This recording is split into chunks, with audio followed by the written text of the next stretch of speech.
What's up? What's up? What's up, everybody? Welcome back to the 33ring podcast. Playoffs are set. We're excited. Real basketball's back. Not that the bubble wasn't. A pretty exciting bubble, honestly. But yeah, I'm back. It's Justice and Noah as always. How's it And going? yeah, well, it's going good. I guess we got to see the Blazers, but it's all right. Yeah. I feel okay about it. Let's not bring Um, up the obvious, man. We're on camera. we are on We're camera, on bro. camera. Look at this. Live. Look how amazing. Debatable. But anyway. Two average looking guys on the camera, Don't talk about yourself like that, man. Yeah, whatever. So yeah, episode 3. We're excited. Let's go ahead and jump into it. The 8 seed battle was really interesting. I feel terrible for Phoenix. I don't. Why? They shouldn't have sucked so bad in the regular season. I'm just saying. I've seen so many people on Twitter and Reddit be like, "How is it that somebody can go in and be undefeated in the bubble and still not make the playoffs?" And it's like, well, because they were that bad before the bubble. That's true. So, but you still got to feel bad for them. I feel bad for Devin Booker. I mean, I understand what you mean, but yeah, I don't feel bad for them. I hope that they carry it into next year, but next year they'll have to deal with the Warriors too. No, I think the days of Phoenix not making the playoffs is over. You think so? As long as Booker's there, yeah. I guess we'll see. And that's not just based off the. I think Booker took another step in his career in the bubble. Yeah. I think everybody's always wondered if he could play in meaningful games, and what he would look like. The stat sheet stuffer crowd that's like, oh, he's just, he's on a terrible team, so his stats are elevated, but he put up the numbers in meaningful games and was the second best player in the bubble. So that's fair. Or third, depending upon what you think about Harden and his performances. So. But yeah, I mean, I just think, I feel terrible for the Suns. I wanted it to be Suns Phoenix in the play-in at least. The who? I mean, Suns Phoenix. Suns Blazers. That's what I wanted to. I really wanted it to be Suns Blazers. I wanted it to be my dream scenario. Probably would have been Suns in the 8 seed, Blazers in the 9 seed. That way we got to see a game today and a game tomorrow. Yeah. With the Blazers coming out. Yeah. Is what I would have hoped for. No, I wanted Phoenix to come out, and not from a Lakers fan standpoint, from a Booker guy. I've always kind of been on Booker's side, kind of came to his defense on Twitter, and Kentucky guy. So that's why I want to see them. But the Blazers earned it. Dame was named unanimous bubble MVP, by the way. Mm-hmm. I didn't think it was going to be unanimous. I really thought Booker would get a couple votes. But Dame deserves it. I tweeted about it, and I said that Dame just willed his team to certain games, like the 51, 61-point games. That's just willing your team to a win. Yeah. So I get it, for sure. You didn't get a chance really to watch much of the play-in game, did you? No. Man, it was good. McCollum came up big in the fourth quarter, just like 3 possessions in a row. I did see all of those. Oh, man. It was dirty. There's not really much you can do, especially on that last one, man. Just shooting over top of Morant, I believe. Yeah. Not a whole lot you can do. Was Ja checking him all game? Because he checked him in all 3 of those clips. I'm not totally sure. Okay. What'd Ja end up with, 35 or something like that? Yeah, 35. That's pretty big for a rookie in the biggest game of his career, The biggest, yeah. Yeah, so I mean, I think if Jaren Jackson's out there, it could look a lot different. Yeah, I think it absolutely would look a lot different. So, I mean, they weren't looking great whenever he was in there anyways, I guess, but no. Memphis seemed to have kind of like flipped a script after he went down, so I don't know. Right. But let's go ahead. So this episode, we're just going to look into all the first-round playoff matchups, kind of get some predictions. Nothing that's set in stone. I think I texted Noah my predictions earlier for the Western Conference, but they might change right now, just after we talk through it and look at the matchups. So I once again haven't prepared for this at all. So. Yeah, well, here we are. So I don't think either of us really have. I think we just decided to jump in here. My game kept crashing, so I was done at that point. It's podcast time. So we'll go first round. 1-8 on both on just the West. Let's do Western Conference first. Okay. So so we'll go Lakers Blazers. Um, and this has been a lot of news, a lot of tweets that the Blazers are a scary first round matchup, and I just disagree. Um, I think they're the scariest first round matchup out of the potential bubble teams, or out of the potential 8 play-in teams. but none of those playing teams scared me, and none of them should scare the Lakers. Yeah, I mean, I agree with that. the Blazers just are a terrible defensive team. Yeah. Um, there's no there's no explanation for how bad they are. I think, and the Lakers are recently have been struggling on offense. But if the rest of the season is any type of say then what it is, then I think we're fine. Offensively, it'll come when you have guys like LeBron and Anthony Davis. Then offensively, the game will come. And I think hopefully Danny Green can make A3 in the series, not just in a game in the series. Will make A3. I just defensively we match up with them really well. Outside of Dame, I don't know if we have anybody who can really check in. That's where we miss Avery Bradley, Mm-hmm. but I'd say we'll end up just trying to put some size on Dame. I don't see Caruso will probably guard him a lot as well, but Yeah, and I mean, like you said, they're awful defensively. I mean, the thing I think that you have to worry about with the Blazers is that Dame's going to get hot and that CJ's going to get hot all at the same time, and they're just going to outscore you. I don't think that's going to happen to the Lakers in round 1. No. They might be able to do it some other teams, but I don't see it going more than 5 games, maybe 6 if they go absolutely crazy. If Dame and CJ link up at the same time. Yusuf Nurkic has a similar game to tonight. Yeah. Dude went for like 20-something and 20-something. That don't happen on AD. Yeah, probably not. No. And we rebound better than any team in the league. Yeah. Outside of Milwaukee, I think. Mm-hmm.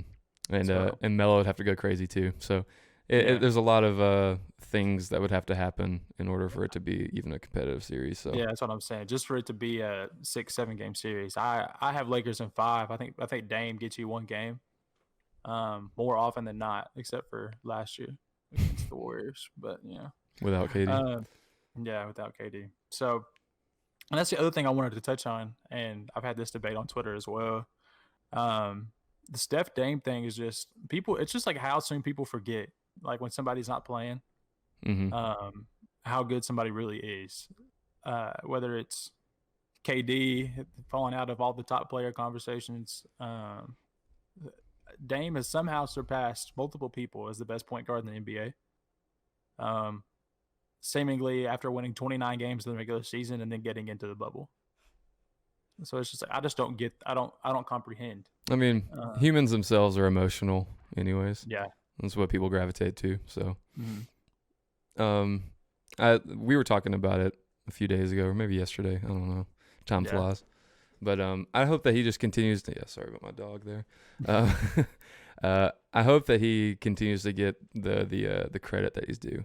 And I don't think he's ever not gotten the credit that he's due. It's one of the weird things that ESPN has been doing. They're like, he's clearly a superstar now. It's like, I thought that was kind of known. Like, I thought that's kind of been known that he was a superstar. But at the end of the day, he's a score-first superstar point guard.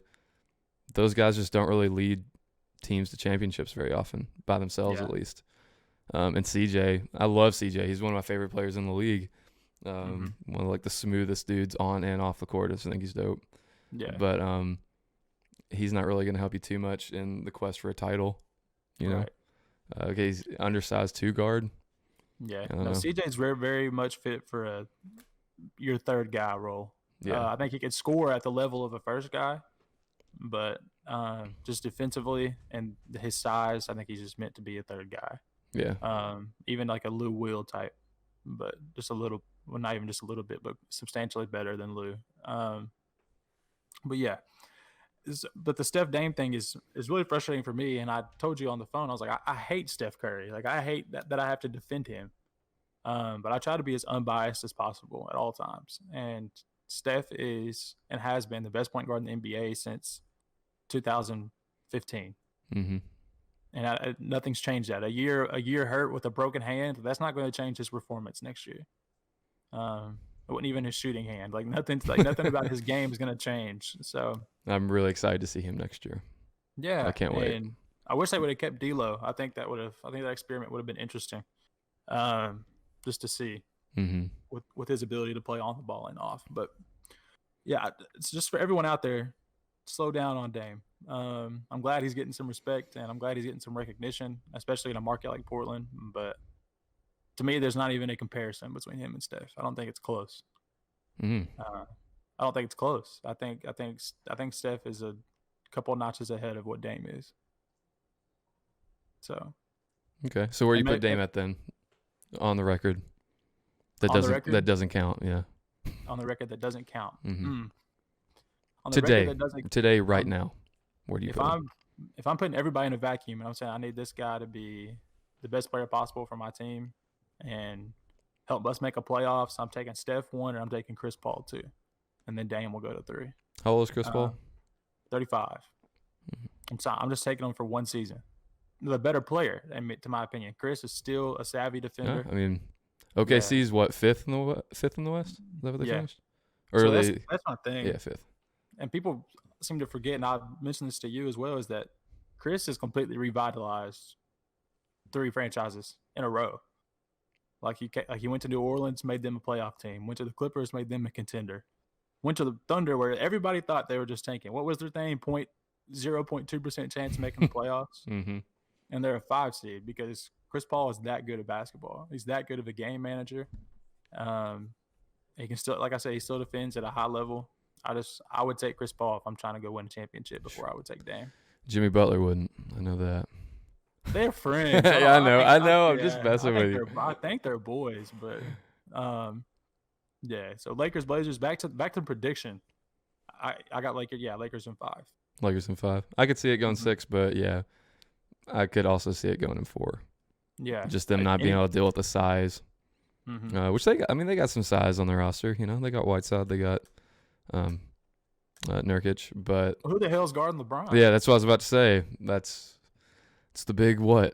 That's the big question. So Gary Trent. Yeah, I don't think that's gonna work.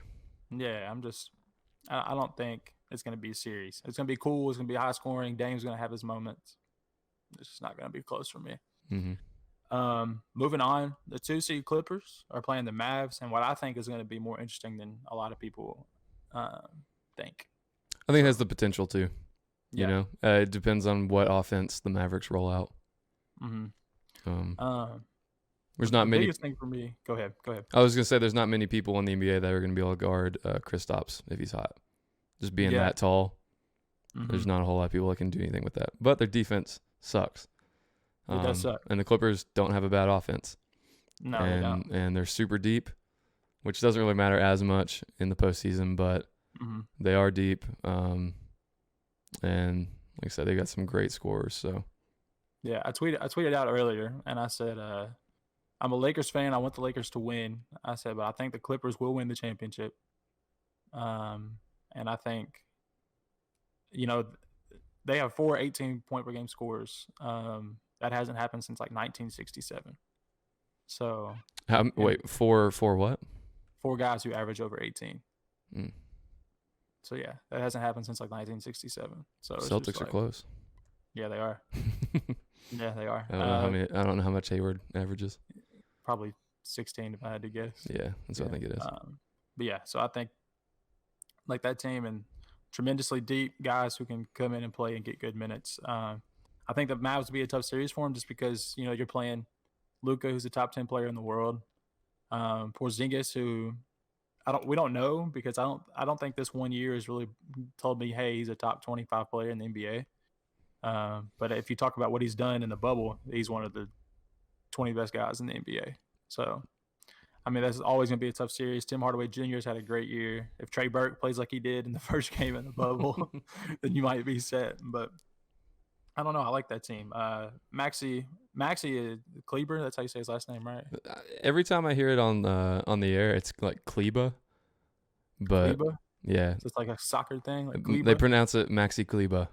Okay, but it looks like Kleber to me. Yeah, so I'm just gonna say Kleber. But Maxi is one of the best switch defenders in the NBA when it comes to switching onto a guard.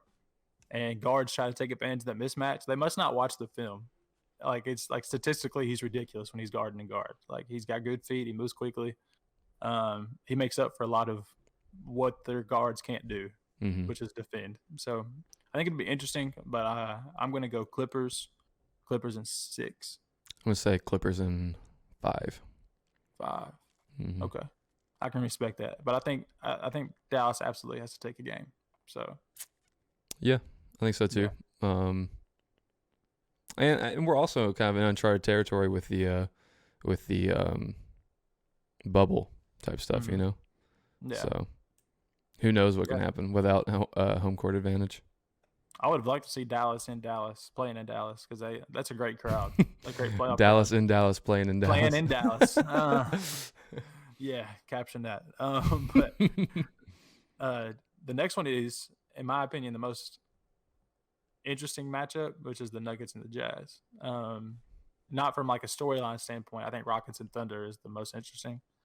But Nuggets and Jazz are just two teams that like always seem to like when you think of the Nuggets, the next team I always think of is the Jazz, and I don't know why. Um, Maybe it's because they're not like, I don't know. It's hard for me to explain.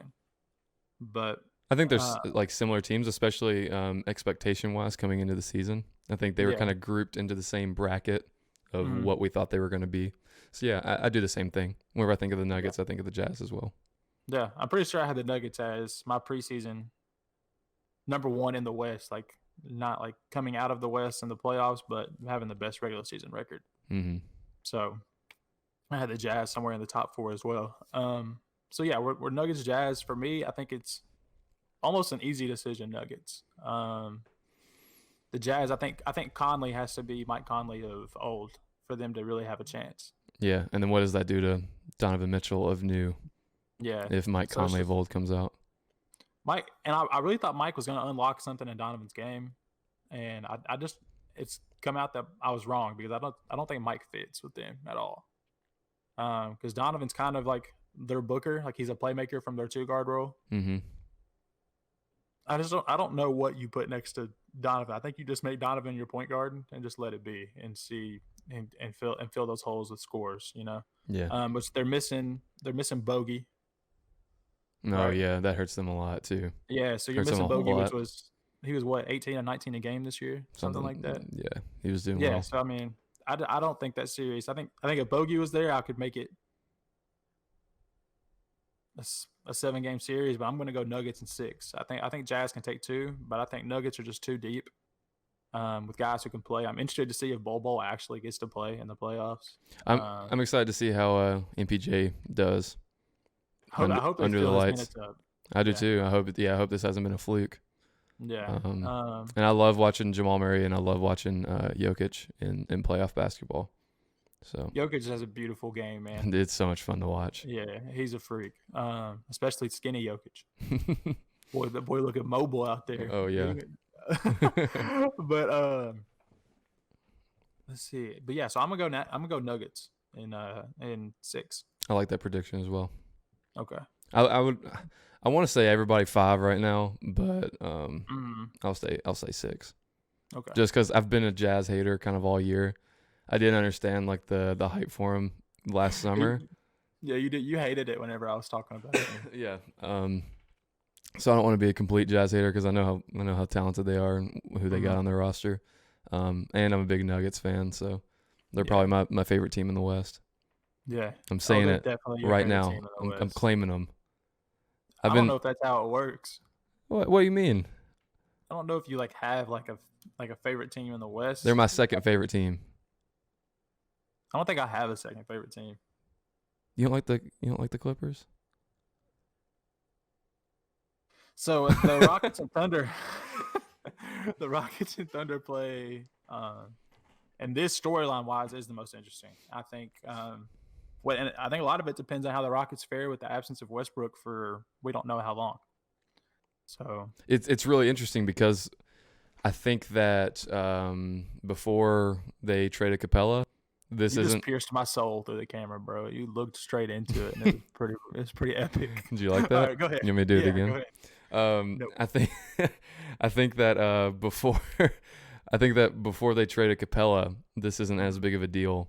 but because they're doing this PJ Tucker center role thing, it Yeah. requires a hyper athletic point guard that's able to rebound at the rate Hmm. of Westbrook. And so, where are they going to do? Put Rivers, I guess, as their starting point Yeah, guard? I would think so. Him or Gordon. Yeah. But So that's a name I haven't really heard a lot this year. Maybe I just haven't paid enough no, attention to he the has Rockets. not played But well this year. yeah, that's weird. I kind of forgot that he was on the Rockets. Yeah. Um, but yeah, I hope that they're okay because I want to see a good series. I think it's a decent series, regardless, even with Westbrook in there. Yeah. Um, but I think that if he's out 2 games, then I could see the Thunder grabbing 2 games. Because Yeah. I mean they're nice, but you also Um, have to account for James Harden going for 53 points 1 game or something. yeah. That's So the scary thing about the Rockets. And I mean, it's not like Chris was pouring in 30-point games when he was playing with Houston. hmm A lot of it was James offensively. And the difference between what they were doing then and what they were doing now is, like you said, the small ball. But Draymond touched on this whenever he was on TNT, and he's like, this Rockets team. He's like, I know visually you can watch it and you may think like, hey, that's the same thing. They're just shooting a bunch of threes. He said, but their looks are much more open. And he said because nobody on the planet is staying in front of Russ one on one. And he hmm said, and the floor is so spread. And he said Russ is a willing passer, so he's going to make that pass. And he said Harden's going to do the same thing. He said so their quality of looks has changed. hmm He was like, so I think they're a better team than they were. He said record may not show. Yeah, But you can see that. I I think think through the type of threes that Gordon shot a lot yeah, last year, and it's not just all PJ Tucker corners or threes in the yeah. corner. And they got guys who came in that they picked up who really filled shoes, or guys who just stepped up. Daniel House has been really good this year, I think. Yeah, he has been. Ben McLemore might be their best shooter outside of James Harden. I remember when he came in, everybody gave him Ray Allen comparisons. I So don't remember that. really, you should Mm. look into it. That was his like player comparison was Ray Allen. So like sneaky athletic. He had some bounce when he came in. He probably still does. Is he And the dude then that got baptized by LeBron? oh yeah. Oh, when he tried to take a charge, but his hmm feet was like right on the edge of the circle. Yeah, I remember that. yeah, LeBron put his knee in his neck. Um, but I'm going in this series. I think James Harden's just going to be a little bit too much. Regardless, if Westbrook's missing more than 2 games, I could see it going Thunder. I could see them actually winning this series. But Wouldn't that be uh, unfortunate for yeah. Houston fans? Oh my gosh, man. That would really hurt too, with it being at the hand of Chris Paul. Oh, that'd be hilarious. I mean, it'd be That'd funny, but hilarious. I just put Yeah. myself in their shoes, and I'm like, man, Mhm. that hurts. I'm a closeted Chris Paul stan. So Closeted. closeted. Now it's not. Now I've come out. But I think for me, I'm going Rockets in 7. I think it's going to go 7.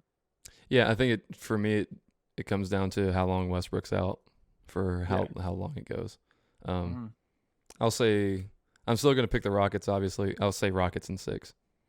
I'll say that James Harden. I say Westbrook isn't out as long as we're Mhm. afraid that he's going to be, and then James Harden has some big games. Yeah. Harden's always bound to have some big games. hmm So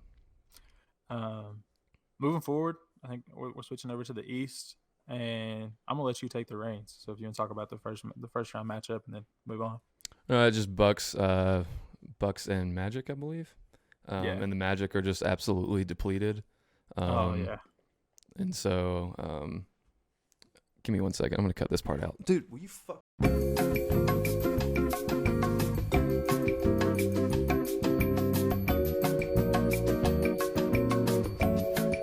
Back here. Yeah. So you can like go ahead and take the reins or whatever. All right. Yeah. So obviously in the East, though, we're talking about the Bucks and the Magic. Yeah. And the Magic are just depleted, right? They're Mhm. missing Aaron Gordon. I think he's out the entire time. Jonathan Isaac's out. Bucks are the best team in the East. They have the best record in the NBA too, right? Yeah. What are you looking at? Bucks are the best team in the East. I know what you're saying. Well, they got the 1 seed, and I don't think this one's gonna be close. I think it's Bucks and 4. Bucks and 4. Yeah. Yeah. I think when you get to a certain point, and it's kind of like the Heat of old, with the LeBron, D Wade, or even Cleveland. When you get to those first series, and your body's got to make it through the playoff run. Like you've got to put teams away that you're supposed to put away. Yeah. And I think Giannis understands that, and I think that team is capable enough of putting them away. I don't know, when is Bledsoe back? I don't know. I haven't even heard anything about it. But yeah, so even without Bledsoe, that Magic team at this point is just terrible.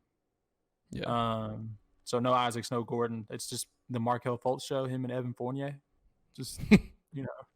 taking turns, I guess. So yeah, Yeah. to me, it's not even a series worth like discussing in depth. Yeah. I agree. If you're the best player in the world, if you're the MVP, you gotta put teams away that you're supposed to put away. So I think he makes easy work of them in 4. So the next one's interesting. The Raptors are my choice to make the finals. Not my choice to win it. I think whoever comes out of the West is the NBA champion. Okay. But Raptors and Nets, I think the Nets take one. I do too. I don't think the Raptors have looked great the past I don't know, week, 2 weeks. Yeah. And the Nets, obviously they're not. I think Karis LeVert proved that he can maybe win them a game. He's done that throughout the season. And so if he gets hot and they just play all right, they can maybe win a game. I hope that Toronto comes out and looks better than they have in the past little bit. If they do, then I could see it being, Raptors in 4. So I'll say Raptors in 4 or 5. Yeah. Well, that's a championship team now, and I think that they comprehend what I was just talking about. You got to put teams away. So I don't see it going any further than 5. Like I said, I think if they're playing at their full potential, 4. But I'm just going to say 5 because I think the Nets take a game. Yeah, me too. So the next one, the big one to me, Celtics and 76ers. Yeah. Obviously Ben Simmons is out. It's been looking for the past like 2 months or 2 months of the NBA season. Yeah. It's been looking like it was going to be the Celtics and 76ers round 1. 2 months ago, that scared the crap out of me. I was like so nervous about it. Whenever you talk about matchups, maybe the worst matchup for the Celtics in the NBA was the full strength 76ers based on their size. They just don't have the bodies for it. And so now obviously with Ben Simmons out, if you look at their box score numbers or whatever, I think they're actually better with just Embiid on. They're like a plus 11 in comparison to with Simmons and Embiid on. And so I've got a bunch of like Celtics fans that I know that are like, yo, let's go. We got the 76ers. It's time to clean up. And Embiid appears to be banged up a little bit. But I am not sure that's going to be that easy. Embiid is one of those guys that can just dominate a game. On both sides of the floor if he wants to. Yeah. He's lazy. He's lazy on defense, but he wants to play. He's really good. Yeah, exactly. So I think that the Celtics win it. I'm going to say Celtics in 6. Celtics in 6. Yeah. And I could see it going shorter too because the Celtics have been cooking all of the bubble. I think they've got some of the best efficiency in the bubble. So I could see it going 5 as well. But I'm not ready to count out the 76ers. Yeah. If you look back at last episode, I picked the Celtics over the Bucks. And I thought about coming on here and taking that back. I'm just not. I think it might be fueled for my general hate for Giannis, but me too. I can't stand Giannis. Yeah, you see him headbutt Mo Wagner. Mo Wagner. That's not a thing for me. Like it is what it is. That happens. Like I loved when Brandon Ingram came through throwing punches at Chris Paul, and I'm a Chris Paul fan. So like when Rondo spit in his face, I thought it was hilarious. So like stuff like that just doesn't bother me. I think a part of it's just my not wanting to see like this next era of NBA players take over what like I've grown up with, and a part of it's just like I just don't love how not complete his game is yet. So yeah. He's still a freak, though. Yeah, he is. I get irritated by his lack of foul calls in the postseason. It's never gonna happen. He's the face in the NBA at this point. It frustrates me so much, man. I can't stand the way he just barrels into the lane. Yeah, he is for sure. Yeah, like you think he took that from LeBron? Not yet. No. As the face, just the face. No, not yet. I think Steph did. I think Steph took it for LeBron for a 2-year span. I don't know, man. It, There's a difference in maybe most powerful and being in the face. LeBron's always going to be the most powerful NBA player, even when he retires. But it's maybe he took just, it for like that season, but still, if you ask somebody that doesn't really watch basketball, right? If you're just like, yo, what do you think about the NBA? They're probably the first person that they were going to think of in 2016 or in 2018 or now or back in 2013. It's mhm. probably LeBron James. Yeah. I don't know, man. I mean, Giannis is in Milwaukee making this noise. So to me, Giannis is probably the face of the NBA right now. Ooh, no, But I don't think so. I think it's I still, respect that. I think I'm it's still glad you LeBron. think that. I'm Yeah. glad you think that. But so yeah, Raptors Nets. That's what we're on, right? Oh yeah. So Celtics Sixers. Celtics Sixers. So how did I even get to Giannis at that point? Anyway, I don't know, man. so Celtics Sixers. Like I said, I picked them over the Bucks, and I think I'm going to stay true to that. You know, you got to have a hot take here and there, and I think I actually kind of believe myself. So Celtics Sixers. I'm going to say they make easy work of Philly in 5. 5, okay. Yeah. I'm cool with that. Like I said, and the numbers point to Philly being better without Simmons on the Mhm. floor. If Justin Embiid, you told me about that, and regardless, and this is my thing for whatever anybody says, when one of the 20 best players in the NBA isn't playing, your team can't be better. Fit or not, your team can't be. You can't be better Yeah. without Ben Simmons. What he brings defensively, the matchup issue he would have given Tatum. Now it's going to be a Josh Richardson, Tobias Harris, probably a mixture of who's guarding Tatum. You know, so it's Yeah. just now Horford has kind of looked like himself now that Ben Simmons is off the floor. I will say that he's been playing a little better. So you take that for with a grain of salt, but I think Celtics take it in 5. Yeah. And it's not just about, if the 76ers are looking better or not. It's like even with Ben Simmons, it's still looking like the Celtics were probably going to take that series, Yeah. But I don't know. It'll be interesting to see. Mm-hmm. And then the last one, Heat and Pacers. Heat have looked good, man. Really Heat good. have looked really, really good. I'm going to They go. scare you at all? No, because we won't have to face them. Yeah, that's true. But and actually, I think that the Heat match up decent with the Bucks. They've kind of given them trouble throughout the season. I've been told. So there's YouTube videos about it. Yeah. Yeah. And so I'm glad that they're playing the Bucks because maybe they can knock them out. Mm-hmm. As far as against the Pacers go, though, I think they probably beat the Pacers, and I'm gonna say 6. I hate saying 5-6. Yeah. But I've got the Heat winning that. Well, I try to give most teams the respect of winning a game in a series. Yeah. I think sweeps happen more often than I think they do. But I think TJ Warren's hurt, by the way. I don't know what that means for Indiana. How hurt is he? I hadn't heard that. I can't remember what it was. He had plantar fasciitis. Plantar arthritis, and then so yeah, he's got plantar arthritis, and then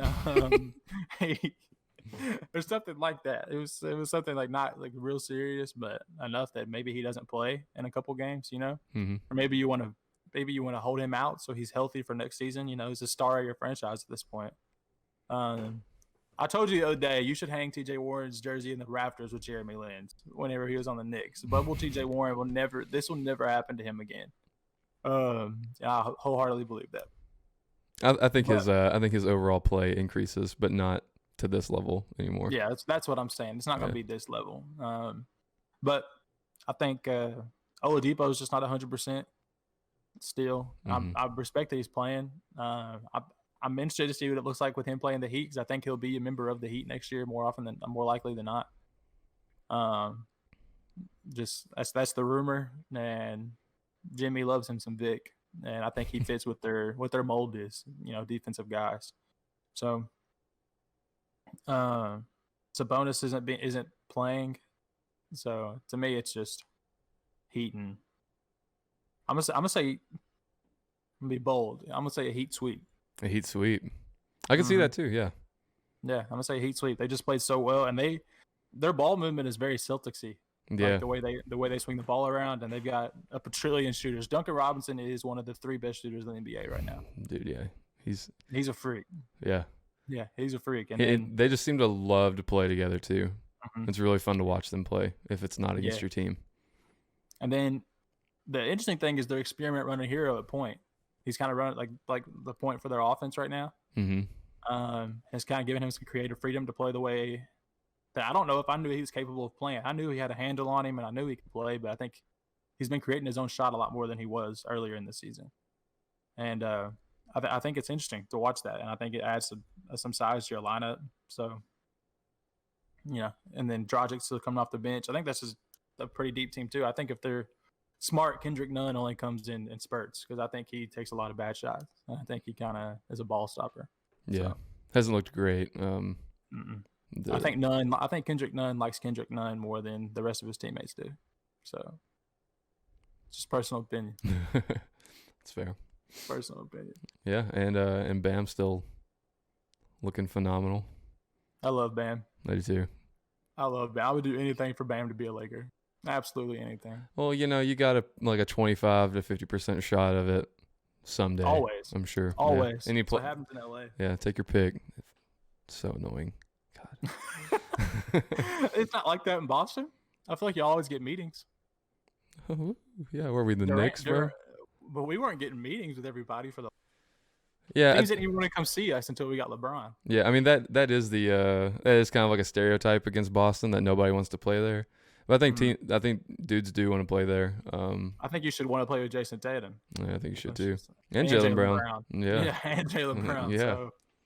So, they're going to be really good for the next 12 years. Oh, dude. It's a great time to be a Celtics fan. It's a great time to be an NBA fan too. That's one thing I wanted to touch on real quick is this is the first season that we've had this level of parity in the NBA. Mm-hmm. And I think that changes our outlook on the playoffs. And it kind of sucks because not all these teams are at full strength. Not everybody's there. But I mean, I guess I was just thinking like, man, I'm choosing everybody in 5 to 6. Whereas previously, last season, the year before that, it was like, oh yeah, Cavs in 4, Warriors in 4, Warriors in 4. But I think now it's just like, hey man, there's competition at all levels of the playoffs. It's not the first round, unless you're the 1 seed, isn't meant to be this super easy, just like cupcake round. It's still, And it won't be for the Lakers.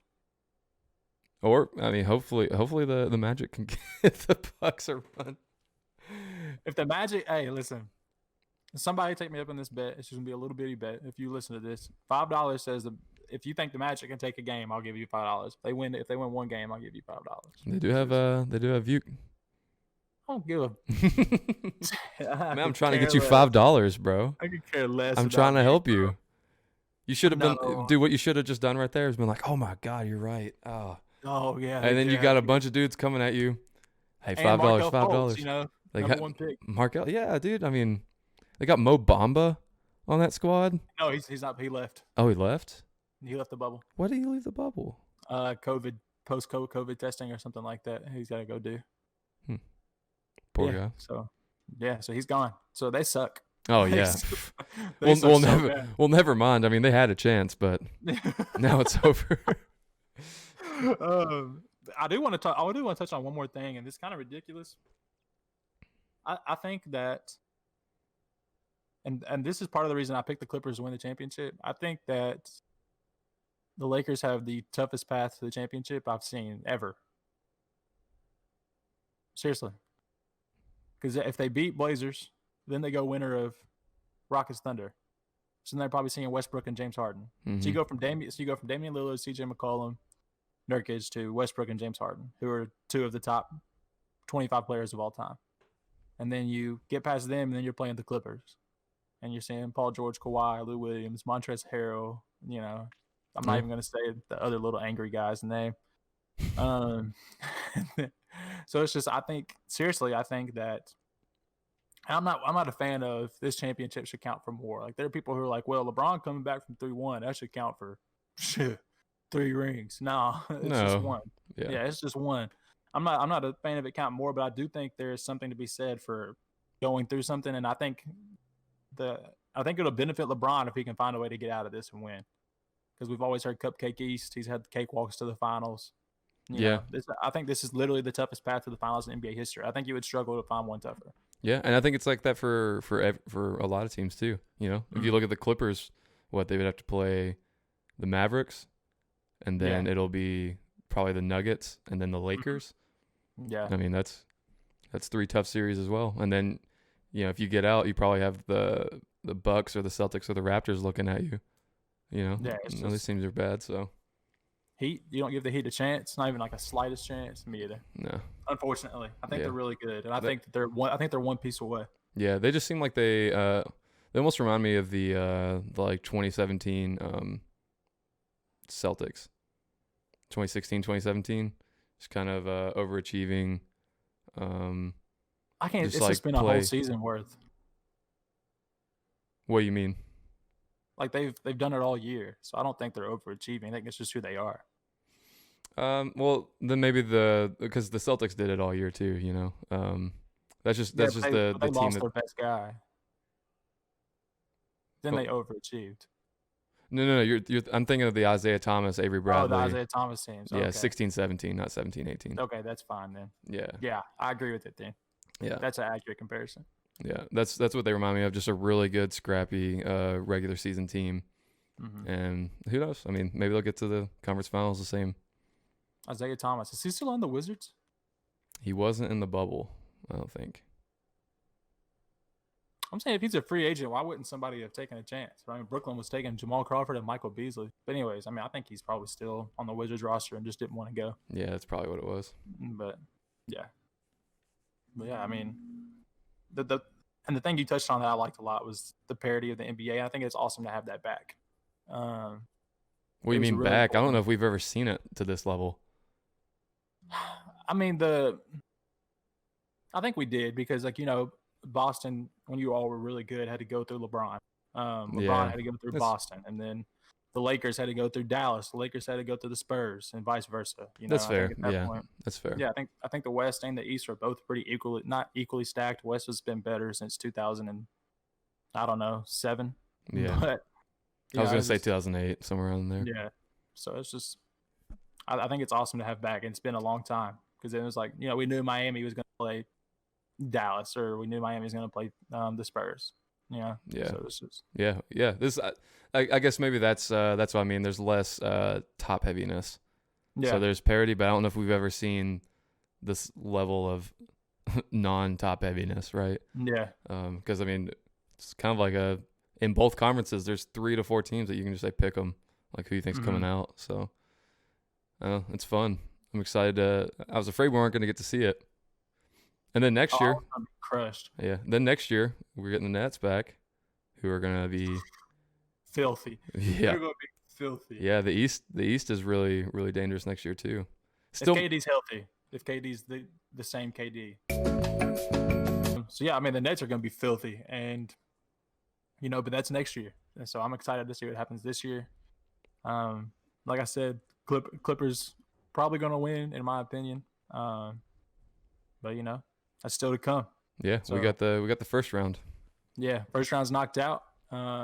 Second round comes around, you'll hear from us again. I think we have another redraftables coming up kind of soon.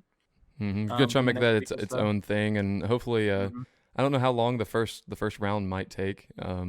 So we'll try and get at least one more episode out during these games, kind of like in the middle, maybe between game 2 and game 3. I think that would be good timing. If there's a big game, we'll hop on and talk it out. So yeah. Shout out Dame, Bubble MVP. Shout out Noah for everything he's doing for the pod, all the editing. What a guy. Trying my hardest, man. Yeah, but that's a wrap for episode 3 of the 33 Ring podcast. Yep, episode 3.